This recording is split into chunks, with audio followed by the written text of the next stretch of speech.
இதில் பார்த்தோம்னா நார்மலாக நம்ம வீட்டில் யூஸ் பண்ணுற ஃபேன் மாதிரி தான் இருக்குது. இது என்னன்னா நம்ம நார்மல் ஃபேன் இல்லாமல் தண்ணி ஊற்றி நம்ம யூஸ் பண்ணிக்கலாம்.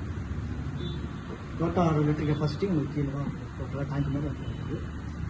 இதில் வந்து 1/2 லிட்டர் ஃபுல் பண்ணிடலாம். முன்னாடியே ஃபுல் பண்ணிங்கன்னா உங்களுக்கு வாட்டர் லெவல் இதில் உங்களுக்கு ஃபுல்லாக தெரிஞ்சுக்கலாம். குறை நீங்கள் யூஸ் பண்ணிக்கலாம். ரெண்டாவது பார்த்தீங்கன்னா இதில் 3 ஸ்பீட் கொடுத்துருப்பாங்க. High, medium, low. அந்த ஃபேன் யூஸ் பண்ணுற மாதிரி தான். ஹை வேணால் வச்சுக்கலாம், மீடியம், லோ, இந்த ஆப்ஷன் வச்சுக்கலாம். இந்த ஆப்ஷன் கொடுத்துருக்காங்கன்னா உள்ள ஸ்விங் மோடுன்னு ஒன்று கொடுத்துருப்பாங்க. ஸ்விங் மோடு இருக்குன்னா உள்ள ஒரு ரொட்டேஷன் ஒன்று எல்லா பக்கமும் தரும். ஒரு இடம் இல்லாமல் சுற்றி இருக்க எல்லா பக்கமும் ஒரு காற்று ரொட்டேஷன் ஆகும். அதுதான் ஸ்விங் மோடு கொடுத்துருப்பாங்க. ரெண்டாவது கூலிங் ப்ளஸ் ஸ்விங். ரெண்டாவது அது என்னன்னா ஸ்விங் ஆகும் ப்ளஸ் கூலிங் ஆகும். அதாவது கூலிங் ஏரும் கிடைக்கும் உங்களுக்கு.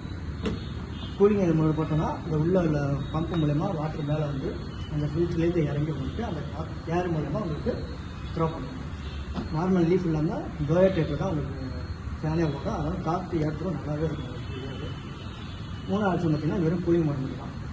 எனக்கு ஸ்விங் வேணாம், கூலிங் வேணாம்னா வெறும் கூலிங் மோட் மட்டும் வச்சுக்கலாம். ஓகேங்களா? வாட்டர் ஃபில் பண்ணுறது நம்ம முன்பக்கம் தான். முன்பக்கம் ஃபுல்லாக ஃபில் பண்ணிக்கலாம். இப்போ நம்ம கீழே போடுறோம் அப்படின்னா கீழே இறக்கிக்கலாம், மேலே இறக்கிக்கலாம். சப்போஸ் இப்போ நம்ம ரூமுக்கு இல்லாமல் ஹால்லே வைக்கிறோம், தேவைப்படுது, ஒரு திடீர்னு வீட்டில் கெஸ்ட்டு வந்துட்டாங்க, ஒரு 8 பேர் 10 பேர் உட்காந்துருக்கோம், தாராளமாக இதை வச்சு யூஸ் பண்ணுவாங்க. எல்லாருக்கும் ஒரு 45 அடி ஸ்லீப்பர் வரைக்கும் உங்களுக்கு ஏற்றம் நல்லாயிருக்கும், வெளியாக இருக்கும். ரெண்டாவது பார்த்தீங்கன்னா இது ஃபில்ட்ரு க்ளீன் பண்ணுறது உங்களுக்கு ஈஸி தான். சைடில் தான் விட்டுருப்பாங்க. சைடில் மூணு சைடு ஃபில்ட்ரு இருக்கும். பட்டன் டைப் தான். உங்களுக்கு கழுத்தினாலே இந்த மாதிரி ஃபில்ட்ரு வந்துடும். இந்த மாதிரி மரத்தோடு தான் ஃபில்ட்ரு கொடுத்துருப்பாங்க. இது வீக்லி ஒன்ஸ் இல்லைனா 2 வீக்ஸ் ஒன்லி இதை கழட்டி நம்ம நார்மலாக பைப்பில் காமிச்சிட்டு வெயிலில் வைக்காமல் நிலையிலே காய வச்சு நீங்கள் யூஸ் பண்ணலாம். காய வச்சுட்டு அதுக்கப்புறம் உள்ள டேங்கை க்ளீன் பண்ணுறது உங்களுக்கு ஈஸி தான். உங்களுக்கு ஏற்றவும் பெஸ்ட்டாக இருக்கும். உங்களுக்கு வீட்டுக்கு கெஸ்ட்டு வந்தாலும் யூஸ் பண்ணுறது ஈஸியாக இருக்கும். வெளியில் எதாவது ஃபங்க்ஷனுக்கு எதுவும் வச்சுருப்பாங்க யூஸ் பண்ணிக்கலாம். இல்லை ஸ்டார்டிங் பார்த்தீங்கன்னா 20க்குமே ஸ்டார்டிங் ஆகுது. 20, 60, 45, 95 வரைக்கும் லிட்டர் கெப்பாசிட்டி இருக்குது. இதோட வாரண்ட்டி பீரியடு பார்த்தீங்கன்னா 1 வருஷம். 1 வருஷம் இந்த மோட்டருக்குள்ள வாரண்ட்டி 1 இயர் வரும். எதுவும் ஃபால்ட்னா உங்களுக்கு சர்வீஸ் பண்ணி கொடுத்துருவாங்க.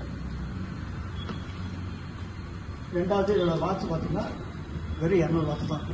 உங்களுக்கு வாட்சும் கம்மி தான். இப்போ 1/2 லிட்டர் ஃபில் பண்ணோன்னா தாராளமாக 2 வாரம் யூஸ் பண்ணுவாங்க. குறை நீங்கள் தண்ணி லெவல் ஊற்றிக்கிட்டே இருக்கலாம். ரெண்டாவது நார்மல் வாட்டர் யூஸ் பண்ணிக்கலாம். இது பத்தலை, இந்த கூலிங் பத்தலை அப்படின்னா ஐஸ் கியூப் போட்டுக்கலாம், ஐஸ் வாட்டர் யூஸ் பண்ணிக்கலாம். இந்த 3 வாட்டர் 3 லெவலும் யூஸ் பண்ணிக்கலாம். சப்போஸ் சீசன் முடிஞ்சு போச்சு, சில பேர் என்ன பண்ணிங்கன்னா சீசன் முடிச்சுன்னா ஓரமாக கட்டிடுவாங்க. அந்த மாதிரி இல்லாமல் சீசன் முடிஞ்சாலும் நம்ம பனி காலத்தில் நம்ம ஃபேன் மாதிரி வச்சு யூஸ் பண்ணிக்கலாம். தண்ணி இல்லாமல் வெறும் ஃபேன் வந்து யூஸ் பண்ணிக்கலாம். அதனால் எந்த பாட்டும் வராது. 2 டைப்லையும் யூஸ் பண்ணிக்கலாம். பாடி கண்டிஷன் பார்த்தீங்கன்னா உங்களுக்கு ஃபுல்லாகவே பிளாஸ்டிக் இருக்கும், ஃபைபர் கொடுத்துருவாங்க. தூக்குறது ஈஸியாக இருக்கும். லைட் வெயிட் தான் உங்களுக்கு. டோட்டல் வெயிட்டை பார்த்தீங்கன்னா வெறும் 14 kg தான். தூக்குறதே சின்ன பிள்ளைங்க எதை கையை விட்டு எதாகாமல் எந்த பாட்டும் வராது. உங்களுக்கு லீஃபு உள்ளே தான் விட்டுருப்பாங்க. தாராளமாக யூஸ் பண்ணுவோம்.